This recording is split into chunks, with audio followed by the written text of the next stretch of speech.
Episode 8, Chapter 7, Rewards. Chapter 7, Rewards. Suzanne had definitely had enough of elven hospitality. After finding the dream ruby and the note left by Anne, the group had wasted no time in getting back to the Elf Queen. The team had assumed that the Queen would let up on her punishment on known heels after being presented with evidence of the truth.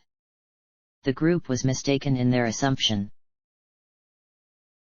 After seeing the note and ruby, the Queen went into an incredible rage, even more terrible than the one she exhibited on the group the last time they visited. The Queen went on and on about a human conspiracy and ordered the four put to sleep until she could think of an adequate punishment for both the team and the people of known eels. When the team was brought out of their magical slumber, they found that Zeld had also been put to sleep. The team was informed that although the elves were sure of their guilt, they still were fair enough to examine the note and ruby. In doing so, they found no evidence that the note was faked or enchanted in any way. Since an enchanted writer leaves magical trace of the enchantment on what he or she writes, this would also mean that the writer of the note was not enchanted. After being assured that their names had been cleared, the group was asked to talk with the Queen once more. The group braced themselves for another shouting match with royalty. Why? The group heard the Queen's anguished voice as they neared her room. Why was I so hard on them? As the group entered, they found the Queen crying on her throne. When they entered, the Queen quickly composed herself and assumed her human-hating glare, though all four of them could see there was a little less venom in that glare. It would seem I was wrong about you and that other human, said the Queen, her voice stern and formal. We've run every test we can find and they all say that Anne truly wrote that note. The fact that you found and returned the dream ruby helps validate that Anne was not simply tricked through non-magical means. I will lift the curse on the human village of known eels. The Queen's voice lost its edge now. It's what Anne would have wanted. The Queen motioned for one of her elven attendants and the elf went over and handed a bag to the group. This is wake-up powder, explained the Queen. All you need to do is turn the bag inside out and the powder will go forth on its own and cover a circular area of a 5-mile radius. This should easily cover the village so long as you do not open the bag prematurely. Thank you, Your Majesty, said Suzanne. She paused for a moment and then said, We're sorry for your loss. The Queen's face flashed with anger, an expression the group was quite familiar with by now. This does not mean I like or trust humans now. She snapped at them. Be gone from my sight. Take the older one with you too. The four left the Queen's room and found Zeld at the same place they had first met him. The man was not the same stubborn man they had met before. The man appeared to be in the same condition as the Queen, a great deal of grief. Oh, my poor son, sobbed Zeld. Why did it have to come to this? How did everything get so screwed up? Alice went up to the man and put an arm on his shoulder. At least he found his true love, she said. He couldn't have been too unhappy so long as he was with her. Zeld's tears abated, though the man was still choked up. Did the Queen agree to take her curse off the village? Yeah, she gave us what we need to reverse it, replied Alice. We're going to escort you back to the village. The man nodded his head. Without warning, he started to chuckle. You know, he began, Vince actually introduced me to Anne. Had her wearing this tight hat to cover up her ears. I was so relieved that boy was finally going to settle down. I didn't get angry till I found out she was an elf. To think, if not for some minor features none of this would have ever happened.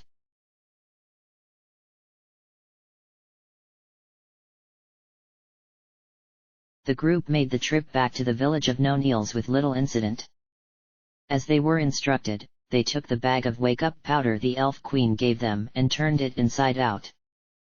The powder left the bag as if taken up by a great wind and flew over a great distance, farther than any of the four could see. They watched as the villagers opened their eyes, looked around confused for a moment, and then went about their business again. The group decided to have some chats with the people of the village, now that they were awake. All the villagers remembered going to sleep but did not remember the elves attacking. With both Zelt and Sam around to tell the village what happened, the villagers were quick to thank their saviors for their deeds. Suzanne was at the village eatery when she heard an interesting comment. "You know, miss, you remind me of this other traveler that was around here years ago," said a man at the eatery. "I swear, your eyes are just like his. He and his friends were going to talk with the elves about the archfiend everyone's been whispering about." Suzanne's eyes widened at the story. "What was his name?" she asked. "Ortega," answered the man. "That was my father. He was here," Suzanne exclaimed. "Well, isn't that a coincidence?" mused the man. "Yeah, he was here. He and his bunch were kind of like yours. Foreigners, but nice, helpful people." "Why did he go to talk to the elves?" asked Suzanne.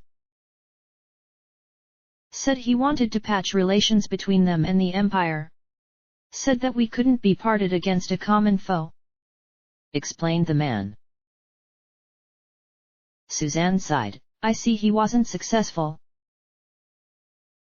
Suzanne steered the conversation away from the elves at this point. When the group had talked with the Queen, their first objective was the village. If things went well, then they would have petitioned the elves to join those who stood against the archfiend.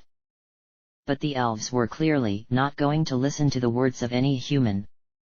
The group had decided not to even try. "Do you know where my father went after he left the village?" Suzanne asked the man. "After being rejected by the elves, I believe he went to the southeast side of the Emperor. Apparently, he heard a rumor about a magic key in the trading town of ARandomAudiobookAppeared. He didn't let things get him down, he didn't," the man replied. Suzanne talked with the man some more and then departed for Zelt's house. When the group had escorted Zelt to his home, he invited the four to dinner and they decided to take him up on his offer after they talked with the villagers a bit.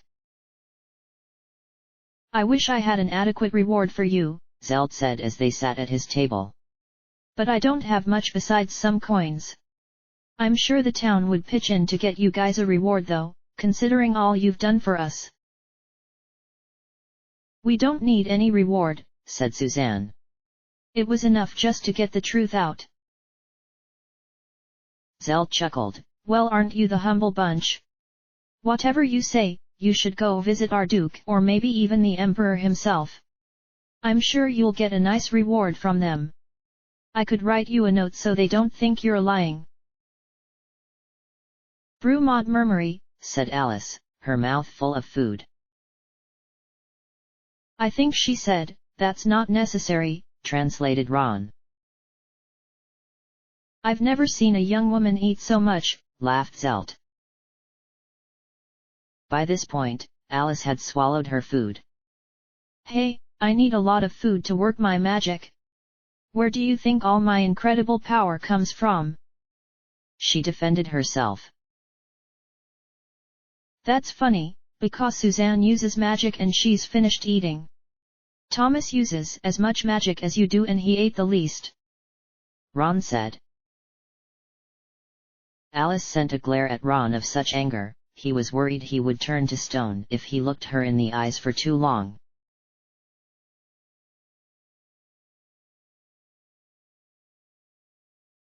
Despite the group's objections, they could not stop Zelt from giving them the fee for a night at the inn. The next morning, the innkeeper gave them a package sent from the whole village, inside of which was a green cloak and a note from Zelt. The note read, "Well, we found it.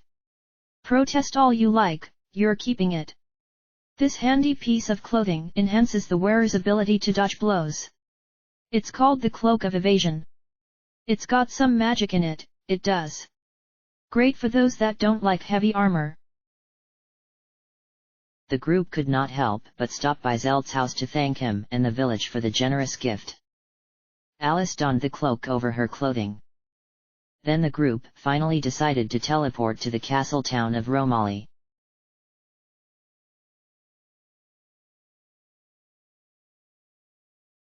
It was not difficult for the group to get another audience with the emperor. When the guards at the town gate saw them, they immediately shepherded them to the emperor's throne room.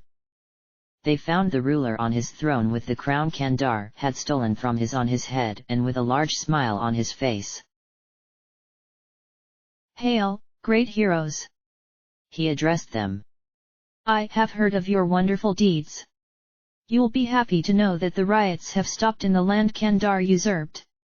A new duke has been appointed and peace and order have returned to the region. I also got your message about the village on the northern side of the empire. Might I ask what happened?" The group explained the story of Nonils and the elves to the emperor. The ruler was quite impressed with the story. "So you saved the village without the use of force," the emperor recapped. "Your abilities, in diplomacy as much as in battle, are great. I don't know if I could have gotten the elves to lift their curse. I truly thank you." "It was our pleasure, Your Majesty," said Suzanne.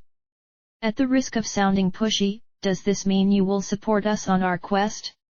Will you endorse us to other nations as we try to unite all against the Archfiend?" The emperor's smile grew. "I will do better than that. Do you remember the reward I hinted at last we met? It is now time to give that reward." The emperor got up off his throne. To the surprise of the group, he took his crown off his head and stood before Ron. He turned his head to the side to address Suzanne. "Forgive me. Although you seem to be the leader of this group, I do not believe the Romalian Empire is ready for a female ruler, despite her deeds." The group looked at the emperor in shock as he turned his attention to Ron and said, "Ron of Aliahan, I give to you the crown of the Romalian Empire along with the position of emperor. Do you accept this great honor and responsibility?" All four were speechless at first. Ron managed to ask, "Forgive me, Your Highness, but is this a good idea? This isn't what we had in mind." The emperor chuckled. "Not what you had in mind, I'm sure. This is far better. Think about it, one of your number, the ruler of a nation. Surely there is no better way to get that nation's support. I ask again, Ron of Aliahan, do you accept this great honor and responsibility?"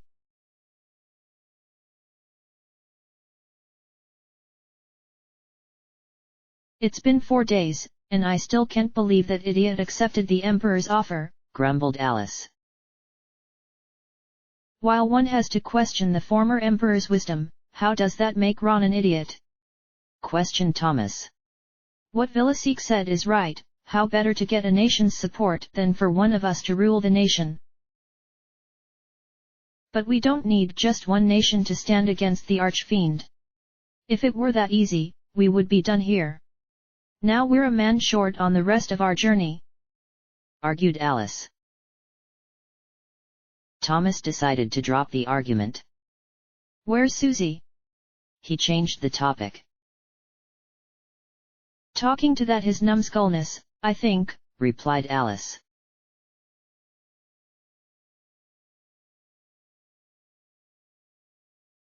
"Are you done playing around here?"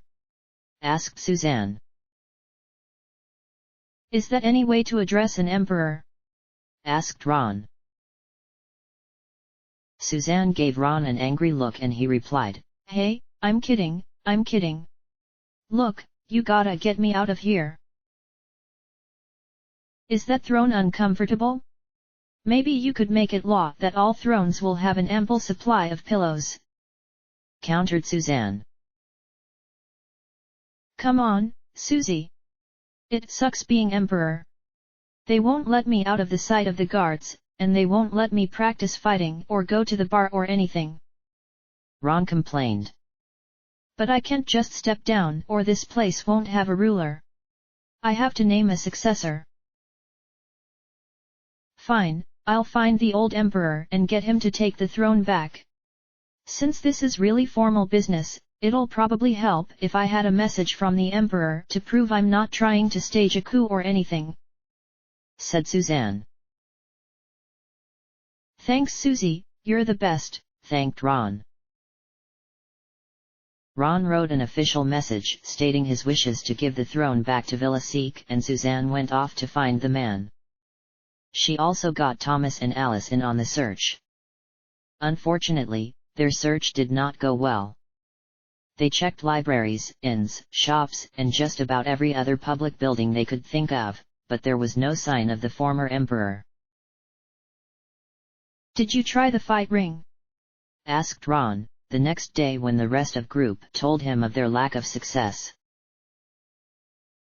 Why would he be at the fight ring? Asked Suzanne. Ron shrugged. Watching vicious monster fights and gambling. It's the first place I'd go after so many years of having to sit here all day. That's nice Ron, but this man is an emperor, said Alice impatiently. Correction, used to be emperor, Thomas said. Whatever. Alice yelled. Point is, this guy has a bit more class than you do Ron. Then again, he certainly hasn't behaved like typical royalty so far, observed Suzanne. Thomas nodded, and Ron does make an interesting point. The man has led a very formal life for as long as he's been on the throne. I think anybody would be itching for some action when they got the chance. The group adjourned from their audience with Emperor Ron and waited until nightfall, when the fight ring was at its busiest.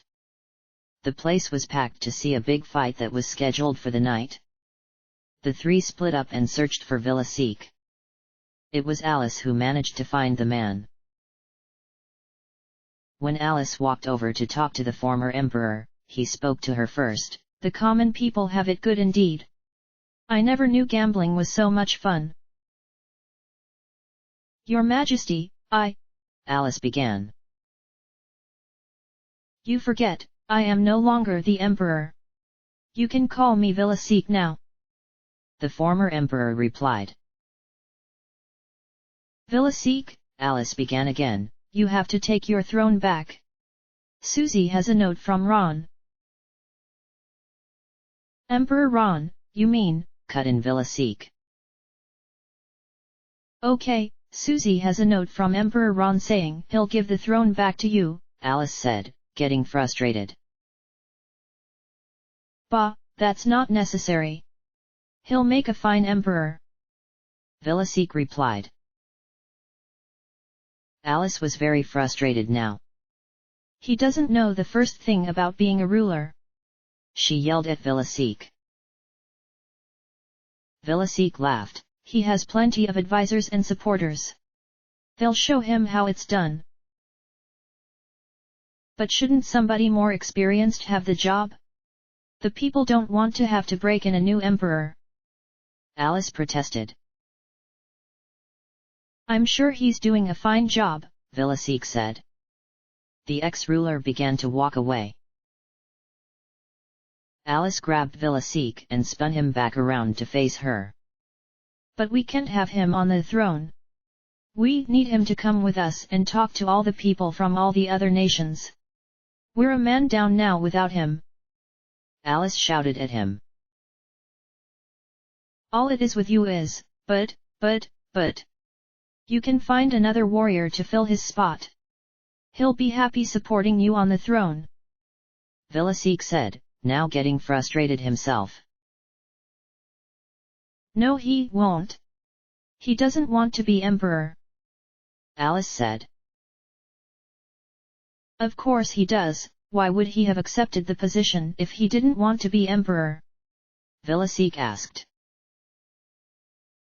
He didn't know what it'd be like. And he thought it would really help us out. Truth is, he hates it there and we need him with us. Alice explained. Villaseek thought for a moment and then sighed. Well, I won't have him keep doing something he dislikes. I'll take the crown from him in the morning. Just let me see this fight tonight. A four-way battle, a poison toad, a giant caterpillar, a spiked hare, as we call them here, and a demon anteater. Everyone's betting on the caterpillar, but I'm putting my money on the poison toad for the major upset.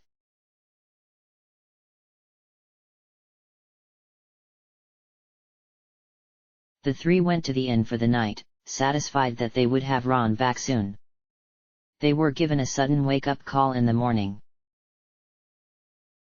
Thank you guys! Ron shouted at the top of his lungs. Alice woke up so violently that she fell off the bed she was on and Suzanne bolted upright in her bed. Oddly enough, Thomas was unfazed by the noise, still sleeping soundly in his bed. Thank you, thank you, thank you! Ron exclaimed as he lifted Alice up and gave her a hug. Alice angrily shoved him back, but Ron, unfazed, went on to hug Suzanne. If I had to sign one more paper or look over one more harebrained law, I was going to go crazy. Ron continued, now shaking Thomas awake and hugging him, only to be pushed away by him as well. Couldn't you have waited until we woke up? Alice muttered grumpily. I've got too much energy pent up to allow that. Ron replied. Suzanne smiled at his energy. It's good to have you back, Ron. A shame though. I think he was more useful on the throne. Thomas mumbled. Suzanne and Alice laughed. Hey! I'll have you know I've got some important information. Ron said indignantly. We may soon have another nation supporting our cause. The desert kingdom of Isis to south is an ally of the Romalian Empire. Emperor Villaseek gave me a message for the Queen and said we should pay her a visit. Wait, for the Queen? Asked Suzanne. Yeah, apparently Isis is ruled by a queen, explained Ron. Suzanne could not help but smile. A human nation ruled by a queen. It'll be nice to be in a nation without sexism that isn't angry at us for no reason. Alice laughed. You must have been pissed when the Emperor told you that you couldn't rule because you're female. You probably wanted the job. No, it wasn't like that. Though, I was a bit surprised he said that to me at all. Ron is the leader of the group after all. Suzanne said. The rest of the group gave her funny looks. You do realize that's not true, right? Said Ron. You've been running this group since before we got to the Empire. I'm sorry, I didn't mean to be so pushy, apologized Suzanne. The rest of the group shook their heads. No, you deserve to be leader, Susie. Ron said. You definitely know more about battle tactics than I do. Remember our fight against Kandar? We probably would have lost without you directing us.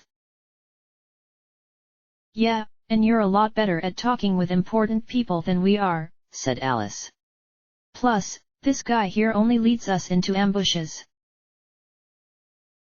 That happened one time. Susie has led us into ambushes too. Ron protested. Yeah, but those were because of cleverness on our opponent's parts. You were just being dumb. Alice shot back. As the two began to bicker, Suzanne turned to Thomas. You don't mind me being leader, do you? Not at all. You're definitely the best for the job. Thomas said. Though you need some work on keeping the group from infighting, by the looks of it. Suzanne and Thomas both laughed as Alice started running after Ron, trying to hit him. I'm not a miracle worker, said Suzanne. End of chapter.